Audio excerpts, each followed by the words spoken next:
promet maintenant d'en replanter 30 000, donc 1 pour 20 pour l'administration de Bruno Marchand. Claude Villeneuve, chef de l'opposition, promet de faire partie de la solution pour promouvoir le projet auprès des citoyens après les sondages qui ont montré une perte certaine d'appui. Claude Villeneuve appuie aussi les consultations à venir. Toutefois, il dit qu'il faut faire ça sérieusement. C'est ça, il ne faut pas que ce soit factice. Il faut que ce qu'ils se disent là, ce que les citoyens expriment, il faut que ça se reflète dans le projet. Sinon, ça, c'est pas bon pour l'adhésion à l'exercice en particulier, mais au projet de tramway en général. Si on fait des consultations, puis que ça n'a pas d'impact sur l'allure du projet ensuite. Politique provinciale, la chef du Parti libéral du Québec affirme aujourd'hui que l'amélioration de la circulation entre les deux rives ne passe pas nécessairement par un troisième lien. Dominique Anglade n'a donc pas l'intention de présenter un projet de troisième lien lors de la prochaine campagne électorale. Elle affirme que la solution se trouve plutôt dans la réfection des deux ponts actuels. C'est une déclaration qui, sans surprise, a fait réagir la vice-première ministre du Québec et ministre responsable de la capitale nationale, Geneviève Guilbeault. Je ne sais pas dans quel monde des partis libéraux. C'est une question que je me pose de plus en plus souvent depuis 3 ans, je vous dirais. Mais ils n'ont pas de représentation non plus politique à Québec ni dans Chaudière-Appalaches. C'est peut-être ce qui fait qu'ils sont de moins en moins intéressés par ces deux régions-là. Mais chose certaine, nous, on prend ces besoins-là au sérieux et on est en train de proposer un projet de troisième lien pour les citoyens des deux régions. Et le CIUS de la capitale nationale a reçu un don de 250 000 $, dont qui servira à l'acquisition d'un appareil de neuromodulation. C'est une technologie qui permet notamment de traiter les personnes qui souffrent de dépression importante et pour qui les traitements habituels ne sont pas efficaces. L'Institut en a déjà un appareil comme ça, mais pour l'instant, le délai d'attente peut aller jusqu'à 8 mois. On va donc acheter un deuxième appareil, ce qui permettra de traiter 2 fois plus de patients. C'est une technologie qui est assez prometteuse, nous dit-on, et les chercheurs qui vont tenter aussi de déterminer si l'appareil peut s'avérer efficace pour traiter d'autres maladies. Voici le président-directeur général du CIUS de la capitale nationale, Michel Delamarre. Le Centre de recherche Cerveau s'intéresse à cette nouvelle technologie et évalue la possibilité d'en faire bénéficier d'autres clientèles.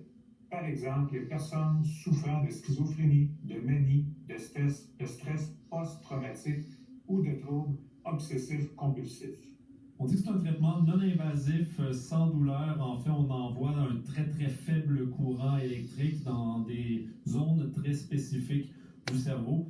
Donc, acquisition d'un deuxième appareil pour le CIUS de la capitale nationale. C'est un don de 250 000 $, c'est pas donné, ces petits appareils, dont offert aujourd'hui à l'Université Laval dans le cadre de la journée, évidemment. Belle cause pour la cause. Merci beaucoup, Jonathan. 16h32 maintenant, analyse politique avec Michel Cauger. Bonjour, Michel.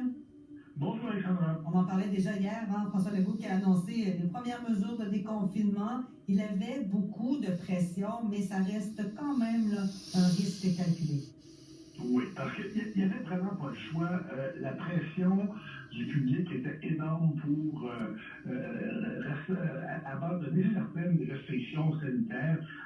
En bon français, il fallait qu'ils donnent du lousse, là, parce que les gens, le danger, c'est que les gens ne suivent plus les mesures. Et même les médecins qui ont été interrogés depuis hier disent tout ça. Là, à un moment donné, oui, il fallait faire ça. Mais il y a des dangers aussi. On dit par exemple que ce qui se passe en Europe, c'est le docteur Liu qui avait dit ça, ce qui se passe en Europe, c'est un peu ce qu'on va vivre nous autres dans 3 semaines à peu près.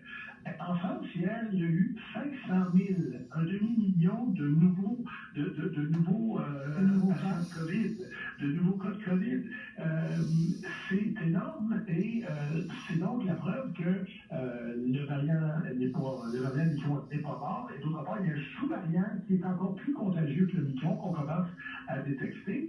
Alors, quand on voit ça, on pense que l'effet d'avoir ouvert les écoles ne s'est pas encore fait sentir dans le système hospitalier, dans le système de santé. Il y a à peu près 2% des élèves du Québec qui ne sont pas en classe à cause de la COVID actuellement, mais si ça augmente de façon importante, on va voir que le risque, là, il est très gros d'avoir des problèmes. Oui, c'est ça, parce que ça fait juste une semaine quand même que les enfants sont de retour sur les bancs d'école, en tout cas ici, dans la région de la capitale nationale. Et Michel, le danger, évidemment, c'est qu'on soit obligé de revenir en arrière, comme ça avait été le cas, finalement, dans le temps des fêtes. Dans des fêtes avant, pendant oui, c'est ça. Alors, et c'est ce qui a fait le plus mal à M. Legault dans l'opinion publique. C'est les 2 Noëls. Imaginez, on a dit aux gens, vous pouvez préparer une plus grosse fête, puis dans la dernière minute, non, ça ne marche pas comme ça. Imaginez oublié, par exemple, les restaurateurs qui, pour la deuxième fois en quelques mois, alors qu'ils aidaient leur frigidaire puis sont obligés de laisser tomber tout ça. C'est vraiment la pire chose qui pourrait se passer. Et c'est pas impossible. Ils vont tout faire pour pas que ça arrive, c'est sûr. Mais on voit combien c'est difficile dans le système de santé. Et donc, il y a une possibilité réelle, personne ne souhaite, qu'on soit obligé de reconfiner. Oui. Est-ce que M. Legault est trop optimiste, vous pensez, Michel? Depuis le début de la crise, il est le plus optimiste. Il voulait, souvenez-vous, ouvrir les écoles au printemps 2020 plutôt que tout le monde. Il a été le premier à voir la lumière au bout du tunnel. Il y a du monde qui n'en voit pas encore. Et là, il est tellement optimiste qu'il dit qu'on a sorti du tunnel, mais c'est vrai que le rôle d'un premier ministre, c'est pas de décourager le monde. Alors, il faut qu'il soit optimiste un peu, et on comprend que ça fait partie du boulot, mais en même temps, il ne faut pas non plus laisser miroiter des choses qui sont trop loin dans le temps. Il aurait pu nous annoncer ce qu'il voulait faire cette semaine, peut-être la semaine prochaine, juste au cas. Parce qu'on le sait, puis vous l'avez dit, puis le premier ministre l'a répété à maintes reprises, dont hier, lors de sa plus récente conférence de presse, notre système hospitalier demeure encore très fragile, même dans un état critique. Oui, écoutez, au début, on avait prévu 700 lits pour les patients de COVID dans les hôpitaux du Québec. Il y en a 3200 des patients de COVID à l'hôpital. Il y a 4000 nouveaux cas par jour, et c'est sous-estimé, tout le monde le sait, parce qu'il y a des tests rapides et tout ça. On a passé hier la barre des 13 000 décès depuis le début de la pandémie. L'Ontario, il faut se comparer des fois. L'Ontario a 11 000 décès pour une population qui est presque 2 fois celle du Québec.